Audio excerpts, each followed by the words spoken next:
Today we're going to make a floral coffee old fashioned using a technique that allows you to introduce coffee to pretty much any stirred cocktail. So, without further ado, let's make some coffee cocktails. Welcome back to the Coffee Cocktail channel, everyone. I'm Dan Fellows, and this is the second part in our series all about the coffee old fashioned. So in the last video, which I'll link above, I introduced a really kind of delicious template recipe, which is a good foundation to build different coffee old fashions using different spirits, different sweeteners, different coffee, different bitters, different garnishes. So in that first episode, which you can check out first, I introduced this kind of template that we're going to build all of the recipes on, which is 60 mils of your base spirit, 5 to 15 mils of your sweetener, 3 dashes of bitters, up to 0.5 grams of saline solution, all stirred down with ice, served in a frozen glass with clear ice, and then garnished with something kind of aromatic to finish off the drink. And we made a kind of classic coffee old fashioned with toffee apple flavors, some dark chocolate, and a really nice aromatic orange aroma. And it was super delicious.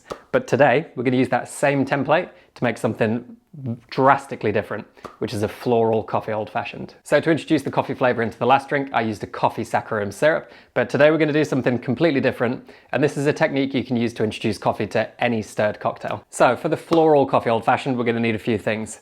It's going to be built around a really kind of floral coffee. So you could go for something like a geisha if you're feeling really fancy.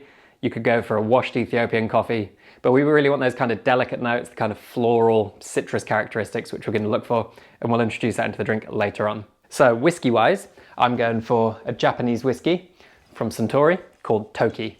And this has those perfect notes. It's kind of citric, it's delicate, it's floral, and it's not too overpowering. So this is a really good foundation to the drink. And I'm going to complement this with a few things. We're going to go with an Earl Grey and lavender syrup, which I'll talk through in a minute. We're going to go some grapefruit bitters for that kind of citrusy bitterness, which is going to be really complementary. And then at the end of the video, we're going to introduce the coffee, which I'll show you through shortly. So stay tuned for that. So if you want to pick up these bottles, as well as the bar tools I'm going to use today, you can pick them up in the link in the description below. And without further ado, let's make the cocktail. So this is going to stay true to that template, but we're actually going to scale it up to a bigger batch size. This will make 3 to 4 drinks. So we're going to start with 240 grams of our Toki whiskey. And as I said, you don't necessarily have to stick to whiskey unless you're a complete purist, which is totally fine. You could use different spirits here, you could use different whiskies, maybe a gin might even work, but we're going to go with our kind of floral, delicate whiskey to begin with. So to our 240 grams of whiskey, we're going to go 24 grams of a syrup. And this is a lavender and Earl Grey syrup. And this is designed to kind of complement those floral notes, those citric notes. And this is made essentially by infusing 10 grams of Earl Grey tea and 3 grams of lavender buds into 100 grams of boiling water, letting this steep for around about 3 minutes, adding 200 grams of golden castor sugar, stirring this really, really well so it mixes into a syrup, and then passing it through a sieve so we've got our kind of strained mixture.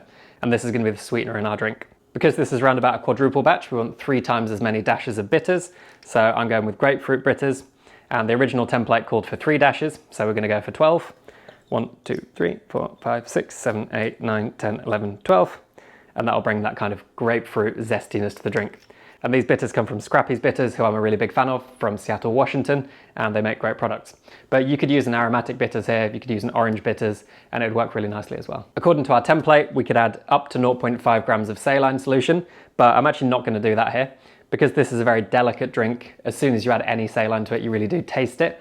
And we don't want that, we want it to be kind of under the perception threshold, and as soon as you add any saline, you kind of notice it's there, so we're not going to do that today. So now we've got our mix, the next thing I want to do is grind our floral coffee.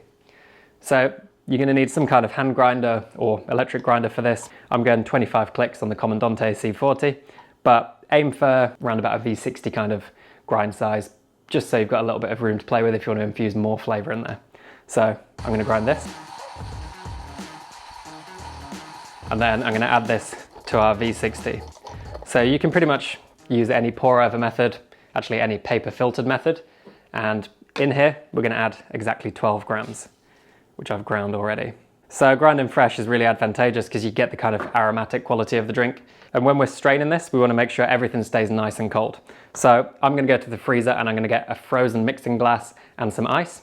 And then we're just going to stir the drink down just until it's nice and cold, using quite a lot of good quality ice. And this will really chill the drink down, mix the ingredients, and give us a little bit of dilution.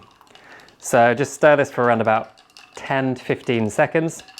And then, because we want to keep everything nice and cold, we're going to pass this through our bed of floral coffee. So this is a washed Gesha, but like I say, this could be a washed Ethiopian.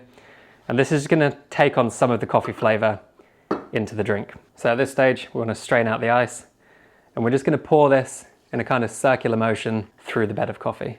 So this isn't a new technique. I think I first saw a guy called Cocktail Chemistry, who has a great channel on YouTube, doing this, and then James Hoffman kind of reviewed it. And it's a really useful technique, so you can infuse pretty much any stirred drink using this.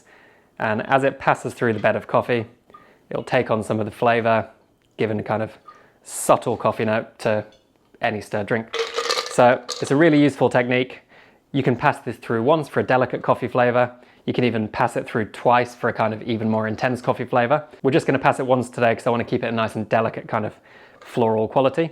But now we're going to let this draw through and we'll come back when it's done. Just remember, if you're experimenting with this, you can hit lots of different flavour profiles by choosing different whiskies, different sweeteners and different bitters paired together with the perfect coffee for the drink. And you can also use different cocktails which have been stirred down and then passed through different coffees, so you can really be creative with this. So that's just about finished drawing through, and now we can start serving up our infused floral coffee old fashioned. So to serve, we're going to get a frozen glass as always. I've actually garnished this with some lavender petals for aroma, just stuck on with a little bit of honey. And now we can serve up the beautiful floral coffee old fashioned. Here we go.